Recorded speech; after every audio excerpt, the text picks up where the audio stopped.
Slow the spread of the virus to a rate that the healthcare system can manage. You are not going to stop people from being infected. There are all sorts of percentages about what percent of the population will be affected. 40%, 50%, 60%. You will not be able to control that. Nobody thinks you can. But you can make efforts to slow the spread, because the real question here is, can your healthcare system manage the influx of patients? That's all this is about. And China, South Korea, Italy, it's the same lesson over and over and over again. You get into trouble when the healthcare system can't manage that rate of intake. So try to slow the spread so it equals your capacity in the healthcare system. What do you do to slow the spread?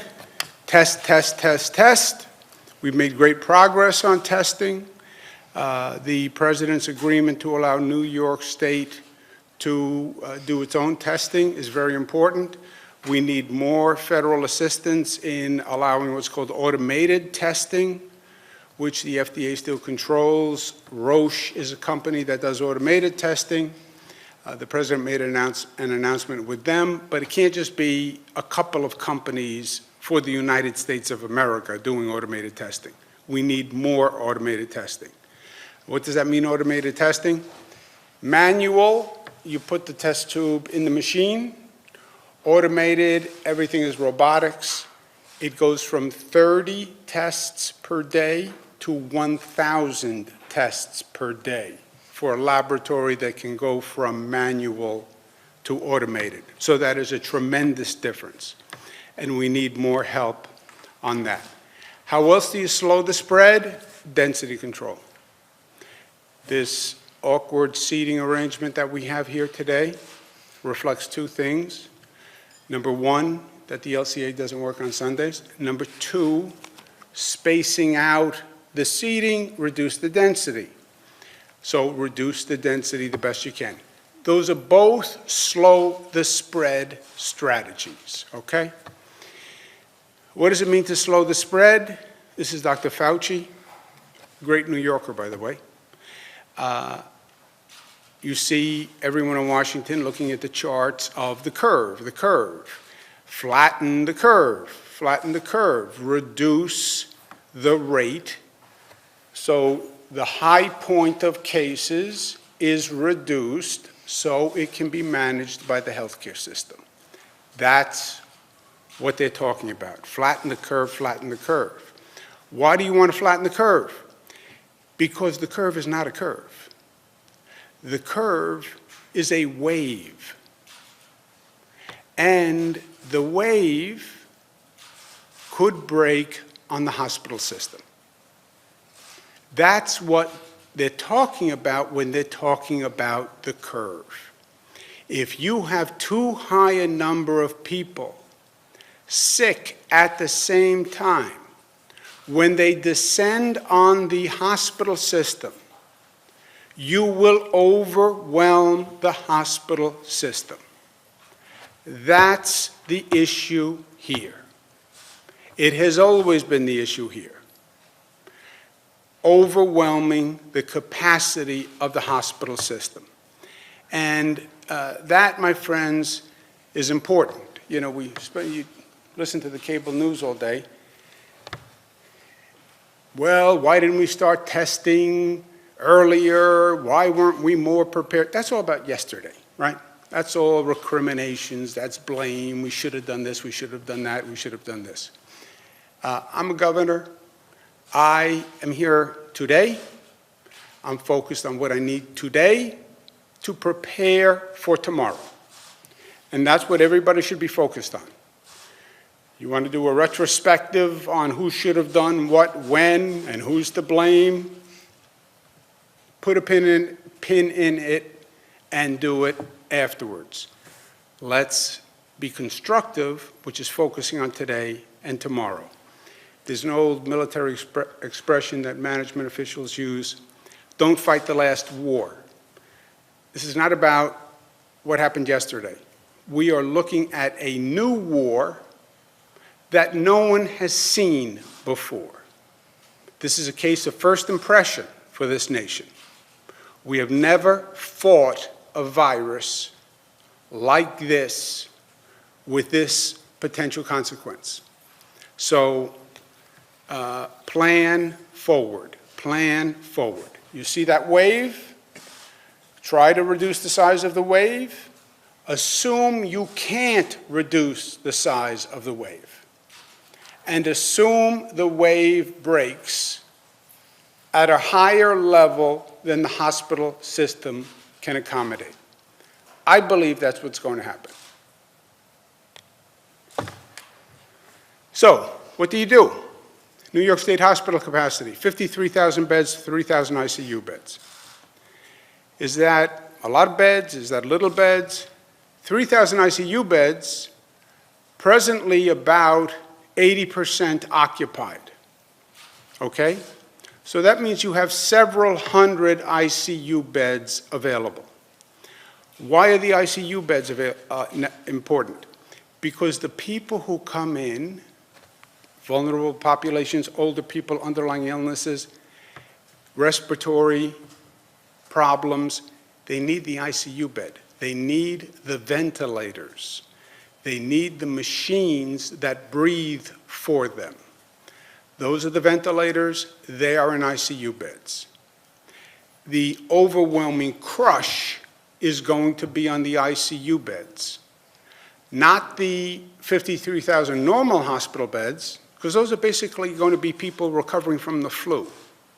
You can recover from the flu at home. If it's really bad, you go into the hospital. They make sure that you are not dehydrated. But the critical people are the people who had underlying illnesses and need those ICU beds and those ventilators. 3,000 goes very, very quickly on any projection of these numbers. Should we open schools, close schools? A number of schools have closed. We've added Jim Malatras. You all remember Jim Malatras. He used to work here. He then semi-retired, went to academia.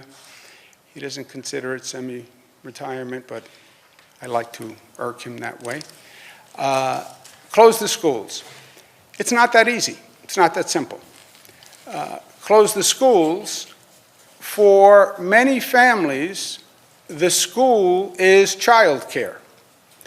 If you close the schools and the children are home, a large percentage of the workforce may say, I have to stay home and take care of my children. There are school districts that are in wealthier parts of the state where the family is in a position where one parent stays home or where they can hire a caregiver to stay at home. But then there's everybody else, right? I'm from Queens, New York. I grew up in a very working class neighborhood. Most families don't have a caregiver at home. If the children stay home, one of the parents have to stay home. If there's only one parent in the house, that parent has to stay home. Yeah, but we have essential workers who need to go to work. Police people, fire officers, healthcare workers, again, because we said this is all about the capacity of the healthcare system. We can't have 1199 healthcare workers not coming to work because they have to stay home. We can't have nurses staying home because they have to stay home and watch their child. So it sounds simple, it's not simple. You close the school. How do you feed the children? For many children, the breakfast and the lunch are the two main meals they get, and they get that at the school. How do you distribute food to all these children who are now not in school? So those are very real concerns. If you can address those concerns, address the negatives of closing the schools, then yes, close the schools. Why? Because it's totally in line with our density reduction, et cetera. These concerns can be addressed, and it's up to the locality to come up with a plan to do it. We're speaking to Nassau, Suffolk, and Westchester. County Executive Laura Curran, County Executive Steve Ballone, Suffolk, County Executive George Latimer in Westchester. They're interested in closing schools. We said closing schools if you can reduce the negative, child care, et cetera, student meals, then I think it's a good strategy. But we have to address those two negatives. The worst negative is if we lose essential workers. Police officers say, I can't come to work. Firefighters say, I can't come to work. Public transportation operators say, I can't come to work. And most dramatic impact, hospital workers. Because remember, the hospital workers, there will be hospital workers who get sick. That's going to happen. That will reduce staffing in hospitals. That has to be factored in because you know that's going to happen. So given that, you want to make sure you're not artificially making that problem worse. Jim Malatras is going to be working with these counties to try to put together these situations that would take care of the negative consequences of closing schools, which would then facilitate the closing of schools.